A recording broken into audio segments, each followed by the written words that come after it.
ज्याला नाही जमणार त्याला पण तुमची आजी आज शिकणार आणि घरच्या घरी छोले भटुरे बनवून दाखविणार. आता कुकरला घेतली राख लावून, आता चुलीवर देऊ ठेवून.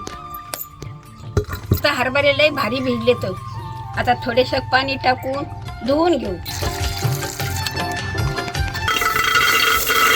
1-1.5 तांब्या पाणी टाकून घेऊ. आता पान मसाला टाकून घेऊ. थोडी दालचिनी ही पण टाकून घेऊ. 2-4 इलायची, 2-4 काळे मिरी हे पण टाकून घेऊ.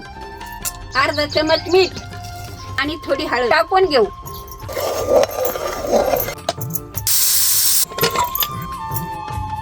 आपले छोले शिजवून घेतले. अद्रक लसूण पाटीव बारीक करून घेते.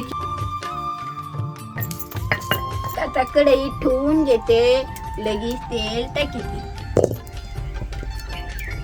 आता तेल चांगलं तापले. 1 चमच जिरे त्याला सोडून घेऊ. 2 कांदे कापले ते पण टाकून घेऊ. आता 4-5 हिरव्या मिरच्या कापल्यात ते पण टाकून घेऊ. पातेल ठेचलेला अद्रक लसूण टाकून घेऊ. आता 2 टमाटे कापले ते पण टाकून घेऊ. 1 चमच धने पावडर, 1 चमच काश्मीरी मिरची. आता थोडा कांदा लसूण हे पण टाकून घेऊ. हे तुमच्या आजीचा घरचा मसाला थोडा टाकून घेऊ. आता घालू थोडी जिरे पावडर.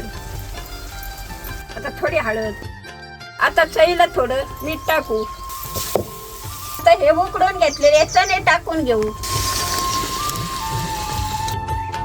सगळी की बारी आपल्या छोल्याची भाजी किती भारी झाली. अशीच भाजी करी जातात तुम्ही बी छोल्याची भाजी. वरून कोथिंबीर घालू आणि लगेच खायला सुरुवात करू. की बारी लय मोठा झाला असता म्हणून भटुरेची रेसिपी दाखवली नाही. त्यावेळेस निष्ठे भटुरे बनवून दाखवले. आजीचे भटुरे कसे झाले, किती लवलव केलेत मी भटुरे, लिवलिव झाले. तर आजीची रेसिपी आवडली असली तर तिला कमेंट करून सांगा. फॉलो नसला केलं तर फॉलो पटक्यास करा. लवकर आजीला भेटायला या. आजी तुम्हाला ते भटुरे करून खाऊ घाली.